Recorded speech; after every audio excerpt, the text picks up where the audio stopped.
I'm Jules. Fasten your seatbelts, because my story is wild. But before I start, please like and subscribe because MSA is giving $10,000 to one lucky winner. Crazy, right? Be sure to spread the word, too. My grandfather owned a bunch of shoe factories, so we were really rich. He wasn't around anymore, but Dad always said he was a great man and we owed everything to him. We had all the luxuries in the world, but growing up, Mom and Dad made sure I stayed grounded. I turned out to be a pretty good kid, if I dare say so myself. I always helped out people around me, was respectful to teachers, and didn't travel much in our private jet to reduce my carbon footprint. My parents were proud of me, and life was great until I turned 17 and this new girl Amanda joined our class. Amanda was a scholarship student, which meant that she was exceptionally bright and also extremely poor, which didn't sit right with the kids in my school. They constantly made comments on her clothes and looks, but Amanda didn't care. Instead, she worked hard, was always top of our class, and barely paid any attention to what people had to say. I was in awe of how mature she was and even tried talking to her, but she never responded. Then one day, I was on my way home when I saw her struggling with her bike in the parking lot. Hey, is there a problem? Someone punctured my bike tires. I'm late for work and I can't lose out on a day's pay. This is such a mess. I can drop you. Are you sure? Yeah, no problem. And that's how Amanda and I finally had our first conversation. She told me she was an orphan and lived in a foster home nearby. She was just 17 and working 2 jobs to support herself. You're the bravest person I know. I'd love it if we could be friends. Aren't you too rich to be friends with someone like me? What does that have to do with anything? Amanda smiled, and since then, we became inseparable. We'd go to the movies and the mall together, and no matter how much I tried, Amanda would never let me pay for her. But the more Amanda and I got closer, the less time I got to meet my other friends. So when a friend of mine invited me to her birthday, I couldn't say no. I even invited Amanda, but she refused. Your friends look down on me. Some of them have made fun of me to my face, and the ones who haven't still make it obvious enough. They can be a bit silly, but trust me, they aren't so bad once you get to know them. We can buy you a nice outfit and do some makeup on you, and you'll be lovelier than ever. No one will make fun of you after that. And what if I don't wear fancy clothes or paint my face with makeup? Your friends can make fun of me then? That's not what I said. You just called me poor and ugly in 10 different languages, Jules. I did not. I just said that if you dress differently for a party, maybe you wouldn't stand out like a sore thumb and fit in better. And once they get to know you, they'll like you. Watching the hurt look on Amanda's face made me instantly regret my words. Then you should be with people who fit in, not a sore thumb like me.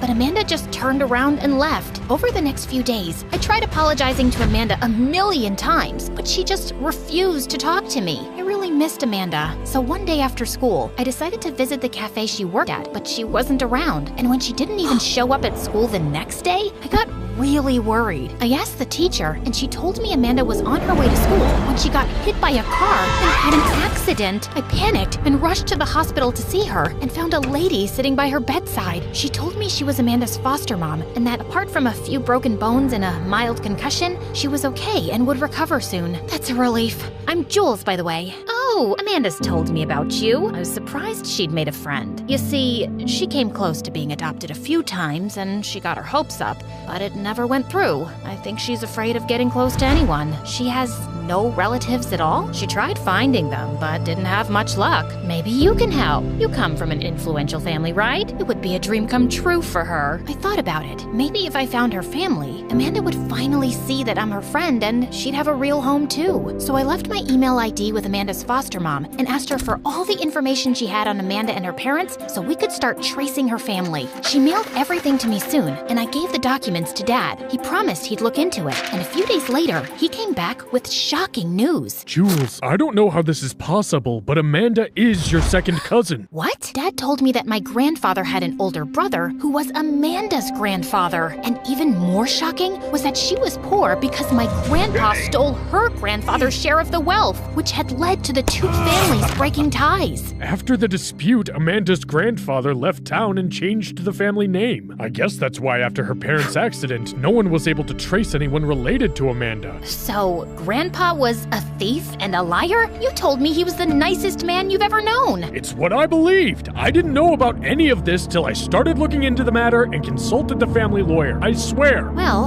We can't change the past, but we need to tell Amanda the truth now. We can't do that, Jules. You know I'm running for mayor. What if she leaks this information to the media? I can't afford such a big scandal and have people think our business has been built partly on stolen wealth. So we'll just let her rot in a foster home? That's when Dad suggested that he could adopt Amanda and take care of her like family. But I had to promise to keep his discovery a secret. I just wanted Amanda to have a better life like she deserved. And even though I didn't feel good about keeping the truth from her, I agreed. And the next day, Dad went to the hospital with me and spoke to Amanda and her foster mom about adopting her. Amanda was shocked at first, but she eventually agreed. And a week later, she came home with us. I was just helping her unpack when she walked over to me. Jules, thank you. I never expected to find a home, and to have you as my sister is a blessing. Does that mean you've truly forgiven me? Duh, obviously. Amanda and I made up, and we became closer than ever. She helped me with my studies, and I took her shopping. I was glad to have Amanda around, but as time went by, I started noticing a shift in her. She was suddenly a lot more outgoing and outspoken. She burned all of her old clothes and bought an entirely new wardrobe. At home, she'd pass orders to the servants all day long, and at school, she walked around like she owned the place. This one time, Amanda's ex-foster mom came home to visit her, and Amanda refused to come down. But she came all this way just to see you. I don't want to stay in touch with anyone from my old life, and I'm pretty sure she's here for money. That's not fair, Amanda. She was there with you the whole time during your accident. I think she genuinely cares for you. I've been in more foster homes than you can count, Jules,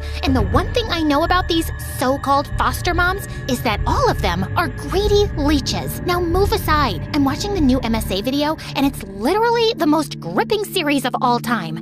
It's about these two sisters who go around conning people. I'm learning so much from it about family and sisterhood. Amanda was unrecognizable, and I hated this side of her. But my parents didn't seem to mind at all. In fact, they'd grown really fond of her and were really impressed with how smart she was, especially Dad. At first, I thought he was just being nice because he felt guilty, but then he asked her to join his campaign for the upcoming mayor elections. Amanda was managing his social media, finances, speeches, everything, and I just felt invisible. I wanted Dad to see that I was equally capable. So a week later, during one of his campaign dinners, I decided to start a conversation at the table. So, elections are almost here, huh? Everyone must be so nervous. Actually, I'm not nervous at all. I'm sure Dad will win. That's because I have you to look after the campaign. No, Dad, you're the true genius. The way you spoke about our city's economy and its complex ecosystem of interconnected factors blew my mind. Yes, Dad. Love that journey for you. But as I was saying, and when you spoke about the devastating effects of poultry on our environment, I was so moved. Same, but you know, in the orphanage, we woke up at 6 to collect chicken eggs, and sometimes these chickens would just run all over the place, tossing their eggs around. It was so difficult to chase them, put them back in their cages, and get these eggs. I'm having flashbacks. That's really sad. But can you shut it for a second so I can talk? Jules, what's wrong with you? Can't you see Amanda's crying? And can't you see I'm trying to say something and she keeps butting in with her sob stories? Which makes 0 sense, by the way. You don't know. You were there. And before I could say anything else, Amanda ran to her room and Dad went behind her. And all the guests were looking at me disapprovingly. Amanda and I didn't speak after that. And with time, I only grew more distant. I started staying away from home, got in touch with my old friends, skipped school, and went out partying. For the first time in a long time, I felt included. But soon, my grades started getting affected. And when I failed some major tests, Dad was not happy. I can't believe you failed. Look at Amanda. She had nothing growing up and turned out so smart. Why can't you be more like her? Because I'm not her, Dad. I know you feel guilty that Amanda lost her part of the property because of Grandpa, but why are you overcompensating so much? Get a grip, dude. I don't know what's gotten into you these days. You're grounded. I wanted to argue more, but Dad got a phone call and left. I was still sulking in my room when I got a call from one of my friends about a party, and I decided to sneak out after dinner. But later that night, when I came back home, I found Amanda waiting for me in my room. Well, hello there. Oh my God, you scared me. What are you doing here? Waiting for you, of course. So, how was the party? I hope you had fun because it's the last time you're going out. Once Mom and Dad find out that you disobeyed them, they'll ground you for life. Don't you think you're taking this too far? You know, you're not actually part of the family, right? My parents felt sorry for you and took you in. Then why do I feel such a strong connection to your dad? Actually, he kind of looks like my dad. I've only ever seen one photo, but the resemblance is uncanny. funny, she had a really strange expression on her face. It must be a coincidence. Are you sure about that? Yeah, what else? Amanda just shrugged and turned away, but for some reason, I felt really uneasy. I couldn't sleep the whole night, and the next morning when I woke up, Amanda was gone. Her room was empty. Her clothes were gone, and it looked like she never even lived here. I immediately called her, but it went straight to voicemail. I called Dad, but he had no idea either. The entire week, we searched for Amanda everywhere. I tried calling her friends, her old foster mom, even the orphanage she once lived in, but no one had any idea where she was. I'd almost lost hope when one morning I woke up to loud banging noises. I went downstairs and saw Dad and the servants holding the main door to stop people from barging in. What's happening? Who are these people? I'll tell you later. Just go to your room and call the police. Cops arrived within minutes and got rid of the crowd, after which Dad explained everything. He told me how Amanda had found out the truth about her grandfather and told the media how my family's wealth was built by stealing from her family. She also accused us of hiding the truth from her, so we didn't have to give her anything. It's a huge scandal, Jules. Amanda is suing us, and I have to step down from my candidacy too. Those people out there were reporters trying to get more information. But how did Amanda even know? Our family lawyer had given me a file with all the property dispute papers and a bunch of pictures, and it's all missing. Amanda had access to my office, so I guess she must have stolen it. But I don't get it. We were nothing but nice to her, and she stabbed us in the back. Dad, we should have told Amanda the truth. Maybe then she wouldn't have told the media. Now, we have to face what's happened. The next couple of days were a mess. Dad and Amanda fought each other in court, and eventually, it was decided that Dad would have to part with 1/3 of his property. I didn't care about the property, but what hurt me the most was that Amanda didn't talk to me, not even once. Time went by, and my parents and I eventually recovered from the loss. I never heard from Amanda again, but she was always there in the back of my mind. Soon after, I moved out for college and decided to join Dad's shoe business. I was in Bora Bora for a vacation when I heard a familiar voice. I always knew you were a beach bum. Amanda? What are you doing here? How have you been? Remember I told you about that Con Sister MSA video? That inspired me to check this place out, and I fell in love with it. So I opened a small sushi place, and life's good. I'm happy to hear that. Listen, I don't know what to say or how to apologize, but I'm really sorry for how things turned out. I'm sorry for not talking earlier. I was excited about getting adopted and getting attention. It hurt when my relatives lied to me, and you were my friend too. I lied to protect my dad, but that was wrong. Our family's actions are unforgivable, but we're still related. I want you in my life. I think I'd like that too.